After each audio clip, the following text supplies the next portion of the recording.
only thing we have to fear is fear itself. The National Weather Service has issued a severe thunderstorm warning. Welcome to the Common Sense Practical Prepper Podcast, where prepping doesn't have to be complicated or expensive. Coming to you from a well-defended off-grid compound high in the mountains. Coming to you from his Florida room in Richmond, Virginia. Neither off-grid nor well-defended, unless you count as chickens and cats. Here is your host, Keith. Hello again, everybody, and welcome back to the Common Sense Practical Prepper Podcast. My name is Keith, and this is episode 45. Today is May the 4th, 2023. It's been about a week and a half, I believe, since I posted my last podcast. Things have been very busy, both in my personal and my professional life. So it is almost 11 p.m. on Thursday, the 4th, and I wanted to go ahead and get a podcast in for everybody. All right, so what has been going on? I have a whole list of things. So in no particular order, I have my tickets and my lodging squared away for Prepper Camp 23 down in Saluda, North Carolina. This is the first time I've had the opportunity to go to, I don't know what you want to call it. It's not really a convention because this is outdoors, a gathering of like-minded people. Of course, you know, there's vendors and food vendors, all sorts of classes, guest speakers, that sort of thing. It's at a campground down in North Carolina. I actually tried to get reservations at the campground to do a little bit of tent camping, but apparently this prepper camp is very popular, and the campground has been sold out for quite some time. So if you want to get some details on that, you can go on the interwebs and go to preppercamp.com. And so I was looking at the website, and they have a lot of really cool classes. There's beekeeping, blacksmithing, bug out bags, and these are in alphabetical order, canning basics, Dutch oven, and camp cooking. I would love to be able to cook in a Dutch oven. I used to do medieval reenactments, part of the SCA, the Society for Creative Anachronism, and we had a young lady in our camp, and she did a fantastic job. And I was just in awe just watching her dig this big hole and put this Dutch oven, I forget what she made, it was like roast beef and potatoes and a bunch of veggies, put it in the ground, put the coals on top, and then bury this entire huge cast iron pot in the ground. And like 6 hours later, it was fantastic. The meal was absolutely fantastic.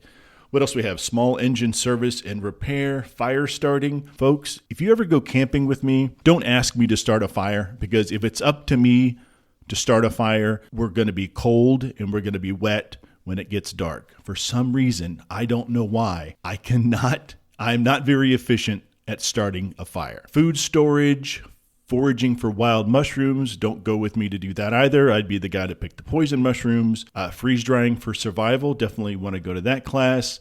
Off-grid, gold and silver, what you need to know. Speaking of gold and silver, that is a very good segue. Thank you, interwebs, for this segue. A couple podcasts ago, I talked about precious metals, gold and silver.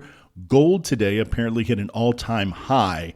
It was up $20 or $30 an ounce at one point during the day, which is absolutely crazy. And as I said before, the worse an economy gets, normally the higher the prices of precious metals, particularly gold and silver, tend to go. I think silver was up 30 or 40 cents an ounce at some point during today, and I think it settled down towards the end of the day. I went ahead and purchased some silver rounds, and I know we talked earlier a few podcasts ago about the difference between an actual coin, which is, minted, and it's actually currency, as opposed to a round, which in this particular case, most of them are 1 ounce rounds, and they can have any sort of design on them. It just depends on who mints them. So somebody who is a very reputable company that makes a silver round, these have, the ones I picked up the other day, an Indian head on the front and like a buffalo on the back. So it has those designs, and these particular rounds come from a very reputable, I guess you'd call it, foundry. And so this is, 0.999 silver, so 1 ounce of silver. And the place I picked it up from was here in Richmond. So I called around to a few places and asked them, hey, do you have any silver rounds? What are you currently asking for? Because the price of silver fluctuates daily. Every hour, every few minutes, go up, a few cents here, go down a few cents. It really just depends. So when you call, you would ask them, what are you selling them for? And most of them will tell you so many dollars over spot. So for example, just for the sake of conversation, if the price of silver is $25 an ounce, they might sell a silver round for $28 an ounce. So that $3, that's the premium, that's their markup. So at any given time, that can fluctuate. If it's 25 an ounce, if it goes to 26 an ounce, it may go to, $29 per ounce per silver round. It's going to fluctuate. So I called two different shops, actually. One shop didn't have any, and this second shop did. And so I asked, she said $25.65 or $26.65, something like that, the total price per round. And price was $24, almost $25. So it was a $2.50 over spot. So $2.50 premium. And I said, absolutely, I'll be out in a little bit. And I went to the shop, and it was really kind of intimidating because this particular shop, it's very nondescript. It's not like, Jimmy's Coins and Gold and Pawn Shop. It's a very nondescript building with just the address out front. And so when I pulled in, there were like no other cars. I'm like, am I in the right place? So I walk into the lobby, and this lady comes to the window, and she's like at one of the drive-through windows with the little drawer and everything, like you're going to a bank. And I'm like, well, I guess this makes sense for security's sake, because I'm sure there's a bunch of gold and a bunch of silver and a bunch of really expensive stuff behind the bullet resistant glass and everything. And I said, oh, I called you about an hour or so ago about the silver rounds. And she goes, what was it that I quoted you? And, it was $25.69 or whatever it happened to be. She goes, oh, yeah, what would you like? I said, oh, can I have a couple of the buffalo on one side, Indian head on the other side? And she goes, have you been here before? And I'm like, no, this is my first time. She goes, we only accept cash. I'm like, okay, that's fine. Yeah, I have cash. I know when you purchase precious metals online, there is a markup like for a credit card, because they have to, eat the credit card swipe, the transaction, 20 cents, 50 cents, whatever it happens to be per swipe. That also creates a paper trail. So when you pay cash, obviously it doesn't. Obviously, she gave me a receipt, so I have the receipt, and I'll be able to keep that in the in the safe or safe deposit box, wherever I end up putting this stuff. So it was kind of intimidating. She's like, we only accept cash, and I'm like, I feel kind of dirty here. I'm like, is this legit? But obviously, it was. It was a real business, real silver, and so that's kind of cool. It's nice to be able to have something tangible in your hand. And again, the reason, I purchased these couple rounds, and I'll probably get some in the future, who knows, is a long-term investment for my son, grandkids further down the road, that sort of thing. I doubt if silver is going to be, 75 or 80 cents, $80 an ounce here in the next few years. So it's something that's a very long-term investment. So I'll sock that away in a safe deposit box, and who knows when. My son, grandkids, or whatever can get it out. And, oh, Grandpa, remember these? Oh, Grandpa gave us these silver coins, and we're going to take them to this place and sell them. And thanks, Grandpa, or whatever, however that conversation is going to go. So I got a couple of them, kind of cool. Did my homework, felt kind of accomplished. I'm like, I think I know what I'm doing. I got the terminology down. So I think I made a good investment. Again, this is a hedge on inflation, and we'll just see where it ends up going. So we got the prepper camp, got the tickets, got the lodging, ended up getting a hotel not too far away. And of course, it's a very popular camp, convention, group meeting thing. And the hotels, they just jacked their prices up 2 and 3 times. It was absolutely ridiculous. Used a few points, Hilton points or whatever you call them. So not too bad. Not too bad all in all with everything there. The freeze dryer. I decided to freeze dry some potato slices. They were russet potato slices. A gentleman I follow on YouTube, he did a chicken soup in a jar, in a mason jar recipe. So there is freeze-dried chicken, obviously cook the noodles, freeze-dries the noodles, onions, celery, bouillon. He freeze dries some lemon slices, throws a lemon slice on top, and I think maybe a sprig of parsley or oregano or something like that. And once all the dry ingredients are in, he seals it and vacuum seals it, and then take it camping, pour some boiling water in it, close the lid, tighten it down, shake it a little bit, wrap it up in a towel or a hoodie, and let it sit for 5 or 6 minutes. And then you have basically homemade chicken soup. And it looked really, really good. So I went ahead and freeze dried the potato slices. Unfortunately, up until about an hour and a half ago, I did not have a mandolin. So, I was kind of eyeballing it, and some of the slices were not uniform. And of course, you know where I'm going with this. Some of the slices are thicker than others. So I did 4 trays, kind of spread them out, kind of overlapped them a little bit, took to Twitter, put a photo, and asked some folks out there what they thought.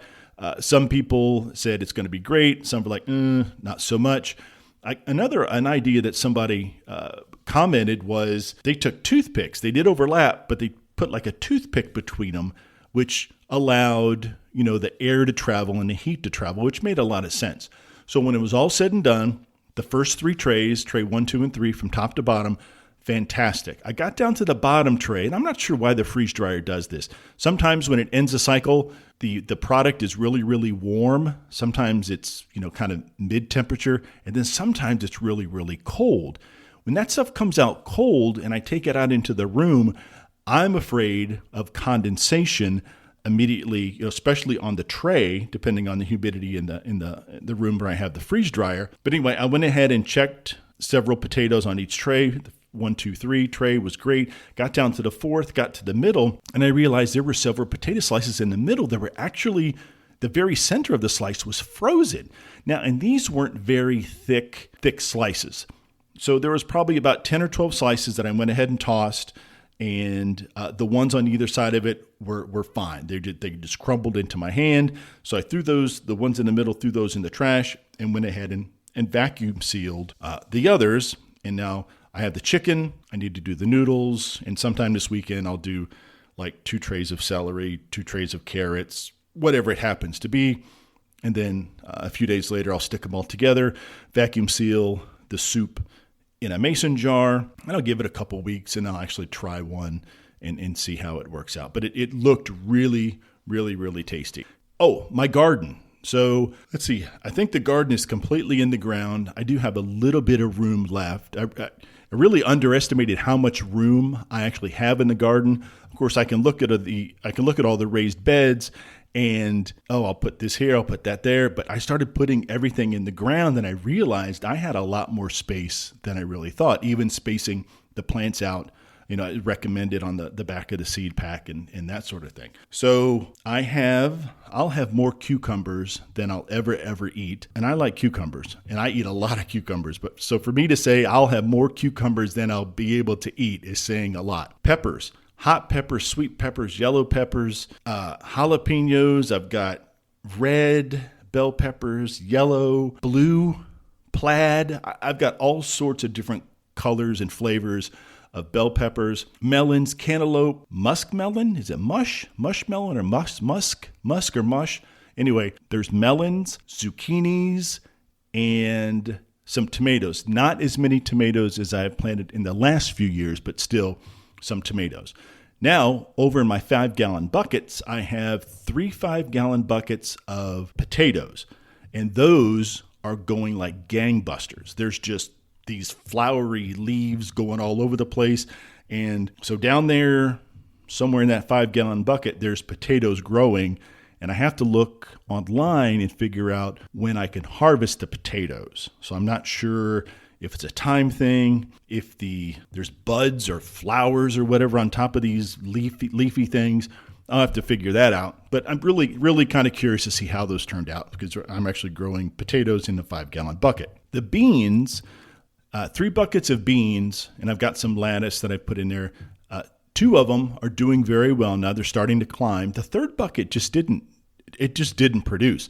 They really didn't start climbing. They look really anemic, so I'm going to have to pull those out. It's really weird. It's got the same mixture of soil as the other 2 buckets, but for some reason, it just didn't take. So those beans, I'll toss those out in the yard, and I'll run them over with the mower next time I mow the lawn. But yeah, it really kind of excited to see how this all turns out. I don't exactly have the greenest thumb in the neighborhood, but I do okay. And every year, I get a little bit better. Speaking of gardens, yesterday I went to a baseball game. The Richmond Flying Squirrels, a Double-A baseball team for the San Francisco Giants, the affiliate for the Giants, play here in Richmond.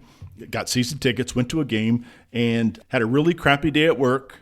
Saw my dad and his girlfriend at the baseball game. That was cool. And so crowded, so loud.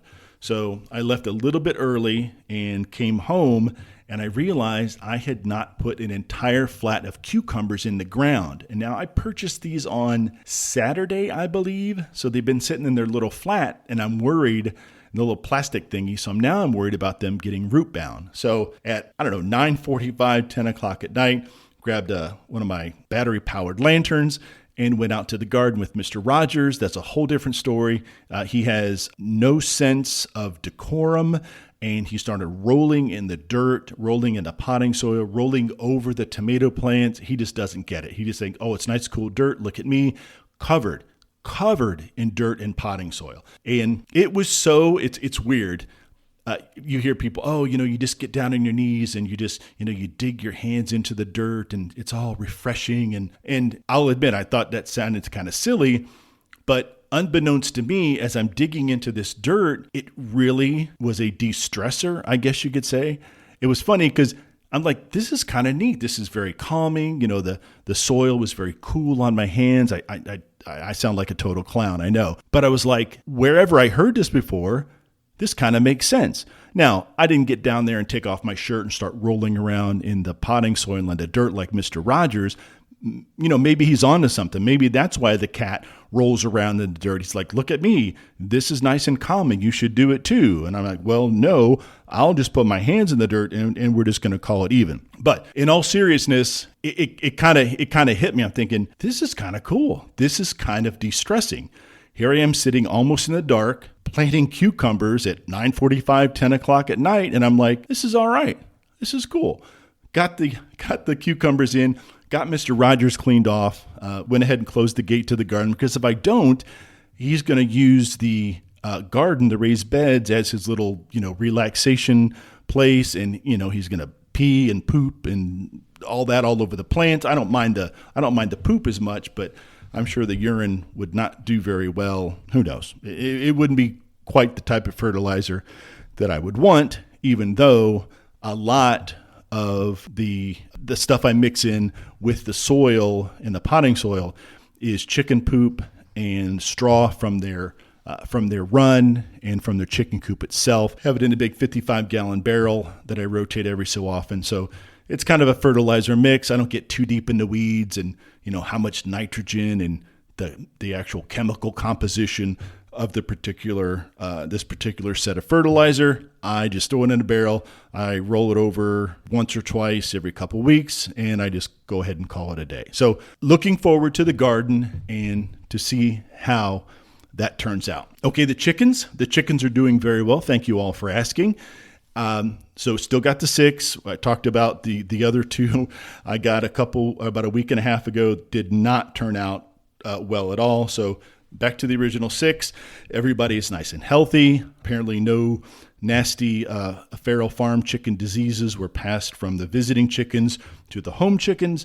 So we're in good shape there. I did purchase this huge, I think it's 10 by 20, 10 by 25 metal chicken coop, metal chicken run. And I'm actually going to attach it via a tunnel with my existing covered run. So, right now, currently, so when I leave for a couple, 3 hours, go to Costco or leave the house, I'll leave the chickens outside, and they have the ability of going in the coop, into the covered run, or outside in the uncovered run. And that's 35 by 45, I believe. And I have cattle panels with some chicken wire along the bottom, the first 3 foot, to keep everybody inside. They haven't flown over that in a good year or so. So they're content there. But, there's hawks and, the eagles around and that sort of thing. So I think I would feel better if I had this huge chicken wire covered coop or run connected with a tunnel. That way, when the door opens in the morning, they come out into the covered run. If they want to, they jump in a tunnel and they can go out into this secure, huge, fenced-in run, come out into the covered part, the uncovered part. They can go back and forth. But when I'm away from the house, I'll leave everything locked up. So regardless of where they go, either covered or uncovered, it'll be secure. So approximately a month ago, I purchased some food from a company called 4 Patriots LLC, the number 4 Patriots LLC. They are a company that makes, freeze-dried food you can put in your bug-out bag. And this company has your 72-hour kit, your week-long kit, the month, multiple members of the family. And they have a pretty wide range of products. And again, it's some of the same products, some of the same food that you would get from all these companies that make this food for long-term storage and emergency use. They have a particular, when I got about a month ago, it was the 72-hour pack, and it was buy 1, get 2 free. No, buy 2, get 1 free. So I ended up getting 3 separate 72-hour food packs. And I went ahead and tried their macaroni and cheese. I believe it's called America's Finest Macaroni and Cheese. And you take, you drop it into a pan, take the oxygen absorber out of the packet first, drop it into a pan and 3 cups of boiling water, bring it to a boil, let it simmer for a few minutes, and then you've got this mac and cheese. So it's the pasta and the cheese all at once. It's not like your Kraft macaroni and cheese. You get the pasta going, you drain the water, then you throw in the butter and the cheese powder. So this is all in one. And it was actually really good. And it was pretty tasty. Not as good as Grandma makes, but heavy in calories. And again, this is the kind of food you're not gonna, I'm really hungry on a Sunday afternoon. Go into your bug out bag and grab your America's Finest mac and cheese. That I wanted to try it, and it was really, really good. So I went on Twitter, posted a photo of it, tagged them in it, and they really appreciated the feedback. So if you get a chance, go ahead and look them up. It's 4 Patriots LLC. And again, they're not a sponsor of this video. So if you get a chance, go ahead and check it out. Every once in a while, they have specials. They have different bundles. And again, they appreciated the feedback. Okay, let's talk briefly about the economy. I think CNN or one of the other news networks alluded to the fact that we might be there, possibly on the horizon. We're not really sure, but there is a chance that in the near future or far future, perhaps weeks or months or years down the road, that we might be in a recession. Very ambiguous. They didn't want to actually say that we were in a recession or provide any sort of timeline.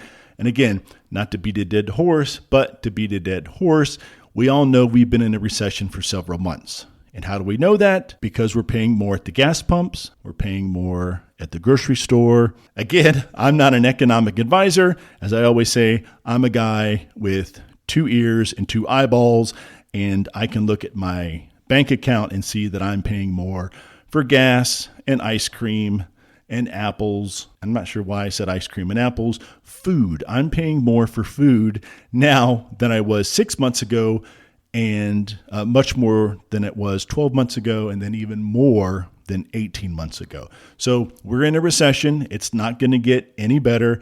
It's just going to continue to get worse.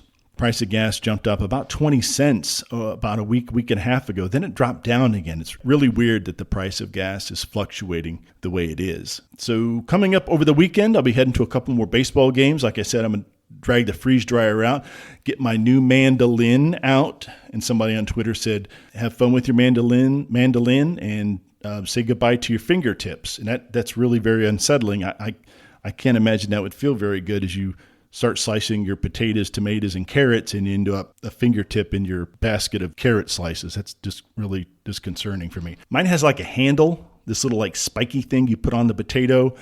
And I'm going to do my best not to sever body parts and put pieces of my fingers into my carrot slices and potato slices. I'll do my very best. Folks, if you want to follow me on the Twitter, Common Sense Practical Prepper Podcast, the official Twitter handle is prep_. _podcast. You can always email me at practicalpreppodcast@gmail.com. Again, folks, as always, thank you so much for listening.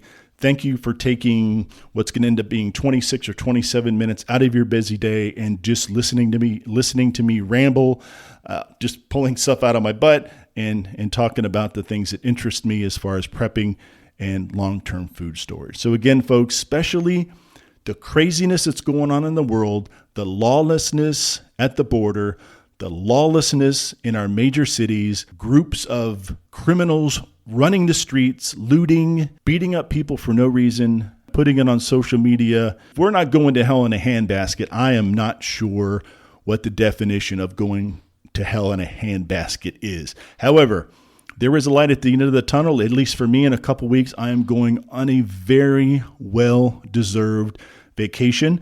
I might bring my laptop and my microphone with me, and I might just record a podcast from an undisclosed location that is not here in the United States. So I'll leave everybody guessing. Not that you're really going to be guessing. Not you're going to be staying up at night going, oh, where's he going? Where do you think he's going? I know you guys don't care where I'm going on vacation, but I might, if I get a chance, I'll bring my stuff with me, and I might do a quick podcast from my vacation spot. All right, folks, again, thank you so much for listening. And as always, please be safe out there. Take care of one another. And until next time. Thanks for listening to the Common Sense Practical Prepper Podcast. Be sure to subscribe so you don't miss an episode. While you're at it, help spread the word by leaving a rating and review.